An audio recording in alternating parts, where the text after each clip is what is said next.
Hello नमस्कार दोस्तों, आज हम आपके लिए लाए हैं यूपी टेट सी टेट 2025 के लिए लैंग्वेज डेवलपमेंट एंड पेडागोजी भाषा विकास और अध्यापन का स्पेशल पैक।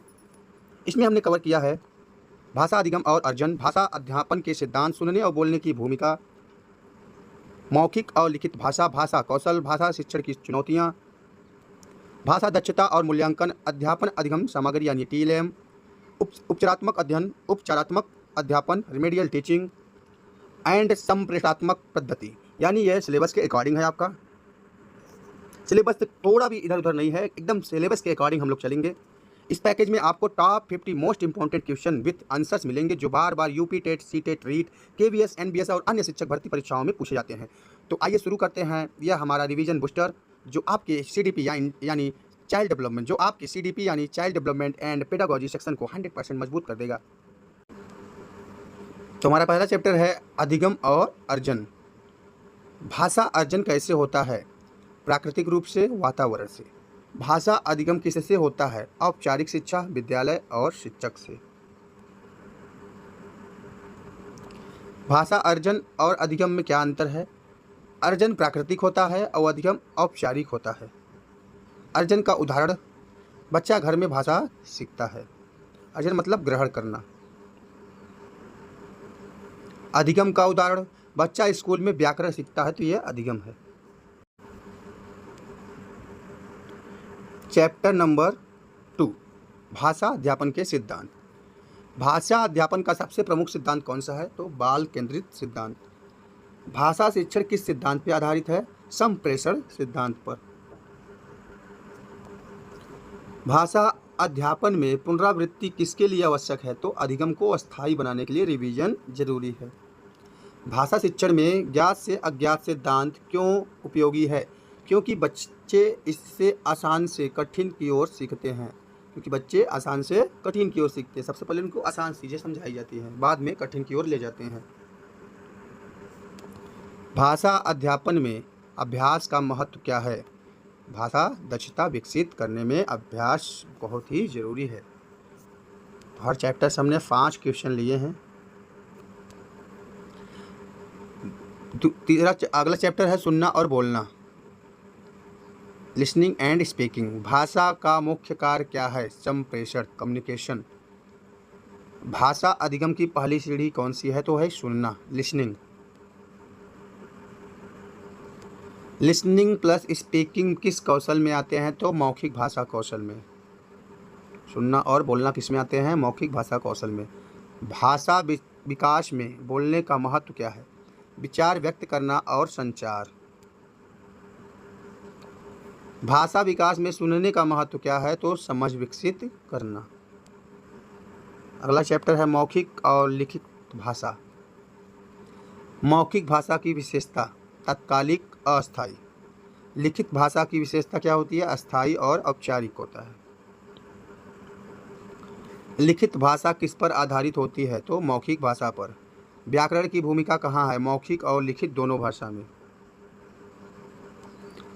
लिखित भाषा सीखने में सबसे पहले कौन सा कौशल जरूरी है? पढ़ना। अब भाषा कौशल यानी 4 लैंग्वेज स्किल्स देख लेते हैं, जिसको हम लोग सुबोपली बोलते हैं। भाषा कौशल कितने प्रकार के होते हैं? तो 4 प्रकार के होते हैं। सुनना, बोलना, पढ़ना, लिखना, जिसको हम लोगों ने रटा हुआ है सुबोपली यानी सुनना, बोलना, पढ़ना, लिखना, यही इसका ट्रिक है। रीडिंग प्लस राइटिंग किस भाषा कौशल में आते हैं? तो ये लिखित भाषा कौशल में आते हैं। लिसनिंग, स्पीकिंग, रीडिंग, राइटिंग का क्रम किससे संबंधित है? तो ये भाषा अधिगम प्रक्रिया से संबंधित है। किस कौशल से भाषा अर्जन की शुरुआत होती है? तो लिसनिंग से। सबसे पहले हम लोग सुनते हैं। राइटिंग कौशल का विकास किस पर आधारित है? तो रीडिंग पर है। नेक्स्ट चैप्टर, भाषा शिक्षण की चुनौतियों से प्रश्न करेंगे हम लोग। बहुभाषी कक्षा की सबसे बड़ी चुनौती क्या है? अलग अलग भाषाई पृष्ठभूमि। भिन्न कक्षा में भाषा शिक्षण की कठिनाई, उच्चारण और शब्दावली का अंतर। भाषा शिक्षण में बच्चों को सबसे अधिक कठिनाई किसमें होती है? तो व्याकरण और लेखन में। भाषा अधिगम की कठिनाई को क्या कहते हैं? भाषा विकार।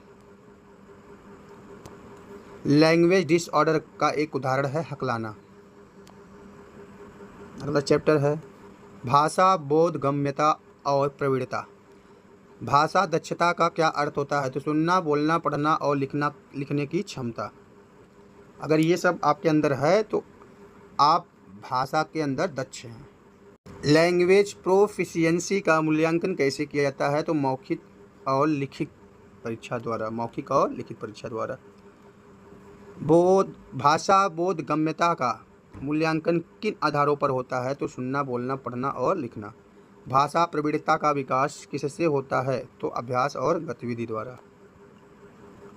भाषा दक्षता का परीक्षण करने की प्रभावी विधि है संवाद, कहानी लेखन और समूह चर्चा। हमारा अगला टॉपिक है भाषा अध्यापन सामग्री, मतलब TLM की। TLM का पूरा नाम क्या है? तो होता है इसका टीचिंग लर्निंग मटेरियल। भाषा शिक्षण में सबसे महत्वपूर्ण TLM क्या है? तो पाठ्य पुस्तक है। भाषा शिक्षण में ICT का महत्व, अधिगम को रोचक और प्रभावी बनाना। मल्टीमीडिया का उपयोग किस भाषा कौशल के लिए उपयुक्त है? तो लिसनिंग एंड स्पीकिंग के लिए, सुनना और बोलना।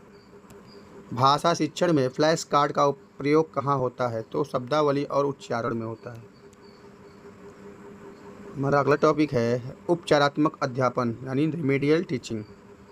उपचारात्मक शिक्षण यानी रिमेडियल टीचिंग। रिमेडियल टीचिंग का मुख्य उद्देश्य क्या है? तो रिमेडियल टीचिंग का मुख्य उद्देश्य होता है भाषा अधिगम की कठिनाइयों को दूर करना। भाषा में त्रुटियों को सुधारना किससे संबंधित है? तो ये है रिमेडियल टीचिंग से। भाषा शिक्षण में धीमे अधिग्राही बच्चों को क्या कहा जाता है? Slow learners. जो धीरे सीखते हैं उनको हम लोग स्लो लर्नर्स बोलते हैं। भाषा कठिनाई वाले बच्चों को क्या सुविधा देनी चाहिए? अतिरिक्त अभ्यास और व्यक्तिगत ध्यान। रिमेडियल टीचिंग में कौन सा तरीका सबसे प्रभावी होता है? तो अभ्यास आधारित, प्रैक्टिस बेस्ड। कुछ सामान्य प्रश्न कर लेते हैं। भाषा विकास का आधार क्या है? तो संचार की आवश्यकता। भाषा शिक्षण में रोल प्ले का उद्देश्य क्या होता है? तो सामाजिक और व्यवहारिक कौशल का विकास। भाषा शिक्षण की सबसे प्रभावी पद्धति कौन सी होती है? तो ये होती है संप्रेषणात्मक पद्धति। संप्रेषणात्मक पद्धति यानी कम्युनिकेटिव अप्रोच। जो हम लोग संप्रेषण करते हैं, कम्युनिकेशन करते हैं, वही अप्रोच जो होता है सबसे प्रभावी पद्धति यानी अप्रोच होता है। भाषा अधिगम में शिक्षक की भूमिका क्या है? तो मार्गदर्शक और सहायक के रूप में।